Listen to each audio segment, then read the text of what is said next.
Olá, está começando o podcast Comande Sua Vida. Eu sou Vanessa Sander, psicóloga, consteladora, e meu objetivo aqui é abordar a psicologia de uma forma dinâmica, compartilhando conteúdos, reflexões e ferramentas que são úteis para os meus clientes e que também podem ajudar você nesse processo de amadurecimento. E se você gosta do conteúdo, lembre de deixar o seu like e compartilhar com seus amigos. E o tema de hoje é como encarar o medo. Quando se adotam posturas que reforçam a fuga devido ao medo, as nossas chances de mudança vão diminuindo consideravelmente. E à medida em que você vai desenvolvendo a autoconsciência, você vai descobrindo os mecanismos que geram estagnação. E acaba percebendo que o medo, não é incomum perceber que o medo está criando uma paralisia na tua vida. Às vezes as pessoas dizem, mas isso está se repetindo de novo, isso já aconteceu outras vezes.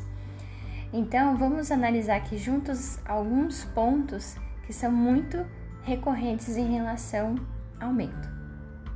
O primeiro deles é diferenciar entre segurança e timidez. Então eu sempre falo que é possível a gente pesquisar mais sobre o significado das palavras. Isso tem uma grande relevância na postura que a gente adota em relação à vida, na postura que a gente adota em relação às relações e tudo mais. E aqui não é diferente também.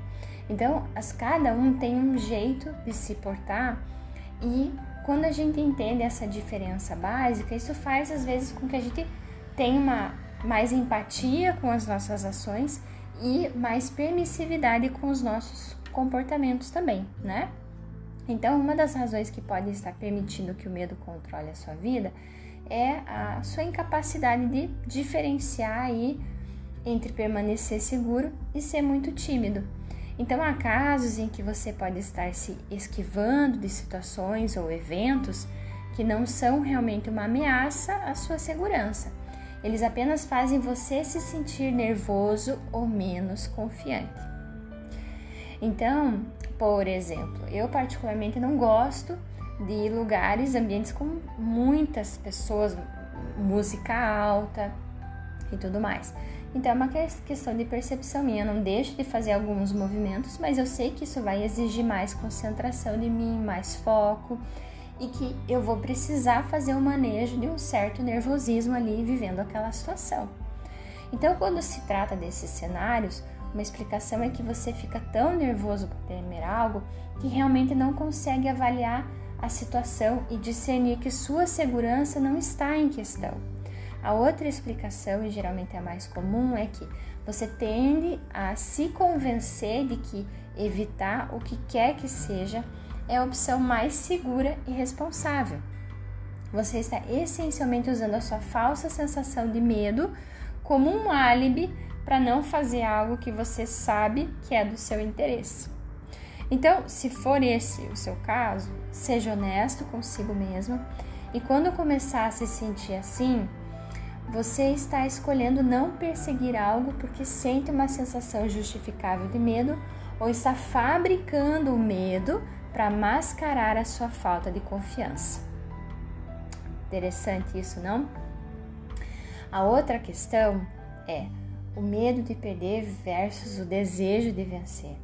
Então, tentar ganhar e tentar não perder ao pé da letra são como duas maneiras diferentes de dizer a mesma coisa. A verdade é que elas são significativamente diferentes. Se você entrar em qualquer situação com seu foco principal sendo não falhar ou se envergonhar, a sua capacidade de dar o melhor de si fica muito prejudicada. Por outro lado, empregando a sua energia mental e física em um esforço obstinado para ter sucesso, sem dar atenção ao que pode acontecer ou como você pode se sentir se perder, as suas chances de vitória são muito maiores. Então, seja o que for que você esteja tentando alcançar, concentre-se em vencer e não no medo de perder. A outra questão bastante interessante também é muito valor dado a opiniões externas, né? Esse item aqui é bem recorrente nos atendimentos terapêuticos, aparece bastante ainda. Lembre-se, sempre eu digo nas lives, medo também é uma forma de controle social, então as pessoas usam sim, algumas conscientemente, outras não, o nosso medo contra nós ou para nos manipular. Então, isso é um treino, né? E é um exercício de liberdade até. Então, nós somos sim criaturas sociais e, admitindo ou não, a gente é afetado pelas opiniões de nossos pares. E um dos maiores medos mais comuns que limita as pessoas é o medo do ridículo ou do constrangimento. Da mesma forma, ser desacreditado e dito que não pode conseguir algo também pode resultar em medo que impede as pessoas da própria tentativa. E todas as tentativas também são formas de aprendizado, né? Então, se isso soa familiar para você, entenda que... Até lembrei de agora eu não vou lembrar do nome dele, né? Mas alguém perguntou, mas quantas tentativas, né? Ele dizia assim, são tantas formas que eu sei que não dão certo, mas ele sempre estava pensando, buscando a fórmula que dá certo, né? E ele chegou lá, e não é diferente com a gente também. Conforme a gente vai experimentando a vida, a gente também vai adquirindo mais habilidade. Então, como eu estava falando, se isso soa familiar para você, entenda que as opiniões externas não precisam determinar o que você busca e qual a probabilidade de obter algo. Normalmente, o feedback negativo tem muito mais a ver com a fonte do que com o destinatário. Interessante isso, não? Eu sempre falo, gente, a gente não pode, claro, jamais deixar de ouvir uma pessoa, mas a gente também precisa entender que sim, às vezes ela está falando mais dela do que realmente sobre nós. Então, o discernimento ele precisa partir de nós mesmos.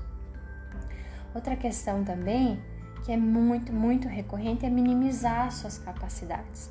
Então, a falta geral de autoconfiança é outro exemplo de como o medo pode ditar seus pensamentos e ações. E é possível que, ao ver outras pessoas se realizaram, né, outras pessoas como elas se realizaram, às vezes até com as coisas que você também deseja, automaticamente você pode assumir que elas devem ser muito mais capazes ou talentosas que você. E embora esse seja realmente o caso em alguns cenários, na maioria das vezes não é. A realização tem muito mais a ver com consistência e esforço do que com talento. Então, pare de presumir que todo mundo é mais talentoso do que você. Em vez disso, vá mergulhando um pouco mais, né? Entregando um pouco mais a cada dia. E dê tempo para você se estabilizar também como esses grandes, esses empreendedores que chegaram onde estão. Então você provavelmente descobrirá que tem todas as habilidades necessárias e é simplesmente uma questão de quão duro você está disposto a trabalhar por algo. A outra questão é não se levar tão a sério, né? Então, o medo também pode ser um fator limitante em sua vida se você deixar que cada revés ou erro que comete se torne um negócio muito maior do que realmente é. A vida é uma sequência contínua de tentativa e erro e os erros são inevitáveis. Claro, a vida é um negócio sério, no entanto, não tão sério que você esteja tomando pelo medo com o pensamento de estragar um pouco. Mais uma vez, você cometerá erros independente de como se sente em relação a eles. Eles não devem ser uma fonte de medo, mas sim um modelo de como fazer melhor da próxima vez. Lembra das lâmpadas que eu falei antes? A sexta questão é ficar com medo, às vezes é necessário. Então você pode perceber que sentir medo é um indicador automático de que você não deve agir em algo, a ideia de que qualquer coisa que você busca em sua vida só deve ser impedida por uma completa ausência de medo. E esse não é o caso. Na verdade, algumas das maiores oportunidades que se apresentam, elas vão assustar você no início.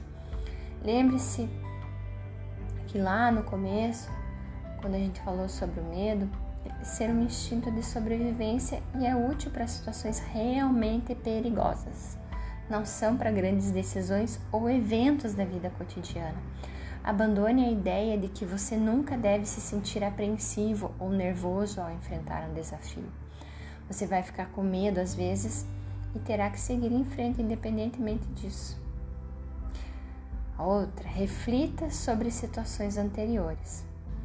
Uma ótima maneira de evitar que o medo controle sua vida é a capacidade de refletir sobre situações semelhantes nas quais você pode ter sentido medo e conseguiu superar essa emoção e ter sucesso de qualquer maneira.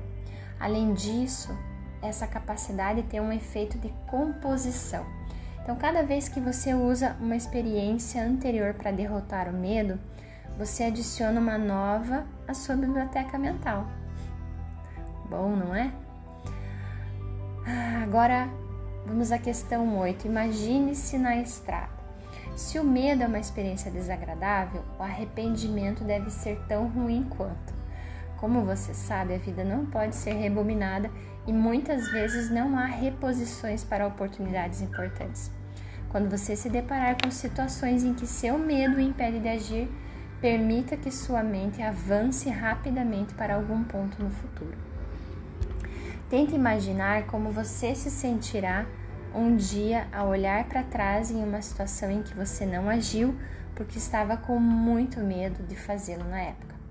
Pense na dor do arrependimento que acontecerá com o resultado e faça um favor ao seu futuro. Faça a coisa. O planejamento eficaz para mitigar o medo.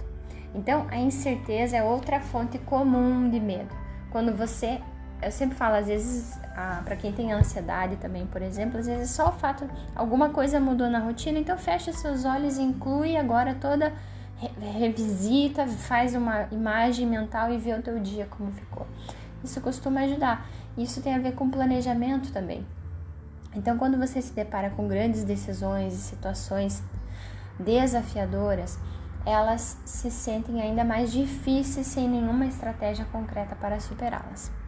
Em vez de ficar sobrecarregado com a magnitude de um desafio, formule um plano de jogo que divida o processo em etapas gerenciáveis e razoáveis. E em seguida, execute o plano. Perceba que você não tem a chance de tentar assumir toda a extensão de um objetivo difícil ou obstáculo de uma só vez. Ao dividir e conquistar, seu resultado final se torna muito mais favorável. E a última questão, pare de lutar. A mente tem uma maneira engraçada de se apegar a pensamentos e sentimentos nos quais insistimos repetidamente. Isso vale tanto para os pensamentos positivos quanto para os negativos. Quando você sente medo, sua primeira reação pode ser tentar bloquear esses tipos de pensamentos, ignorando-os completamente. Se você já tentou isso, provavelmente sabe que isso geralmente leva a ainda mais medo, bem como a uma fadiga mental significativa. Então, em vez de gastar tanta energia tentando silenciar ou desconsiderar seus pensamentos de medo, tente apenas deixá-los ir. Não os rotule como negativos ou perturbadores, simplesmente observe-os e deixe-os fluir para fora de sua mente em seu próprio tempo. Não deixe seu medo do que poderia acontecer fazer nada acontecer. O perigo é muito real, mas o medo é uma escolha. O medo, então, tem dois significados. Esqueça tudo e corra, ou enfrente tudo e suba. A escolha é sua. Afinal, é sobre isso que se trata a vida, não é mesmo?